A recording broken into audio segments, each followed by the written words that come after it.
Martyr Drosís and the Five Virgins. March 22nd. The emperor's daughter, Drosís, secretly honors Christian martyrs, leading to the martyrdom of 5 virgins and her own baptism by fire. A heads up in the spirit of transparency. Please be advised this content may include martyrdom, torture, physical violence, persecution, and death. During the reign of Emperor Trajan, a period of severe persecution afflicted the Christians throughout the Roman Empire. Imperial decrees mandated the torture of believers, and their possessions were seized for the imperial treasury. In these times of trial, the steadfastness of the Christians became evident to many, even those within the imperial court. Drosís, the daughter of Emperor Trajan, observed the suffering of the Christians firsthand. She witnessed their endurance under torment and their unwavering confession of Christ. A deep sympathy for them began to form within her heart, moving her to consider their plight. She was troubled by the indignity shown to the bodies of the martyred, left unburied or disposed of without reverence. She conceived a plan to retrieve these holy relics, desiring to provide them with proper burial according to Christian custom. In one of the imperial prisons, 5 canonesses, Aglaïas, Apollinaria, Daria, Mamthusa, and Thais, were appointed to oversee the torture of Christian women. Their initial task placed them in close proximity to the suffering of the faithful. Yet, through their observation of the martyrs' patience and prayer, the hearts of these 5 virgins were also moved by divine grace. They came to understand the truth of the Christian faith and themselves became secret believers. The confiscated treasures of the martyrs were placed under their care, destined for the emperor's coffers, but their spiritual allegiance had shifted. Drosís approached these 5 canonesses, discerning their newfound inclination towards the Christians. She persuaded them to assist her in this pious endeavor, offering them golden ornaments from the confiscated treasures, not as a bribe, but as a means to secure their cooperation in a dangerous task. The virgins, now themselves committed to the faith, readily agreed to aid Drosís in her sacred mission. Under the cover of night, Drosís and the 5 virgins would enter the prison. With reverence and care, they took the bodies of the martyrs. They anointed these sacred remains with precious ointments, a traditional act of devotion, and wrapped them in clean shrouds. They then transported the bodies to a secluded place, ensuring they received a dignified resting place. This act of reverence, performed for several days, was a profound confession of faith, risking their own lives for the honor of those who had already given theirs.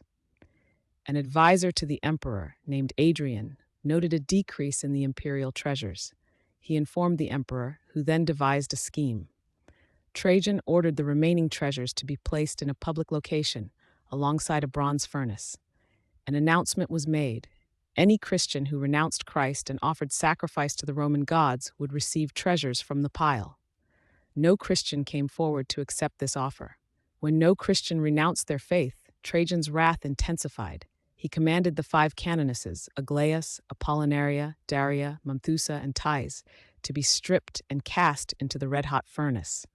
They stood firm in their confession of Christ, choosing suffering and death rather than apostasy. Their bodies were consumed by the intense heat, a sacrifice offered in witness to the Lord they had come to serve. The molten bronze from the furnace was then used to cast tripods for a new public bath, a symbol of imperial triumph over what Trajan perceived as a defeated faith. Upon the completion of the bathhouse, the emperor and his retinue visited the new facility, intending to celebrate their victory. As they entered, the 5 bronze tripods, cast from the very furnace that consumed the virgins, miraculously moved. They struck the emperor and his companions, causing injuries and confusion.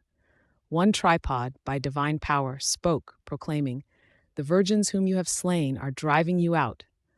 This miraculous event, a direct intervention of God, caused the bathhouse to be closed, its purpose unfulfilled, a clear sign of the martyrs' enduring spiritual power and the emperor's futile efforts against the church. Drosís was overcome with profound grief and remorse. She recognized her proximity to the events that led to the virgins' deaths. The weight of her initial involvement, even in a pious act, now pressed upon her. She departed from the imperial palace, renouncing her former life, and sought seclusion in a small house. For 7 days, she engaged in fervent prayer and strict fasting, seeking guidance from the martyred virgins. She, an unbaptized catechumen, felt an urgent call to join them in their witness to Christ. She prayed for a sign, for a clear path to salvation, desiring to complete her journey of faith.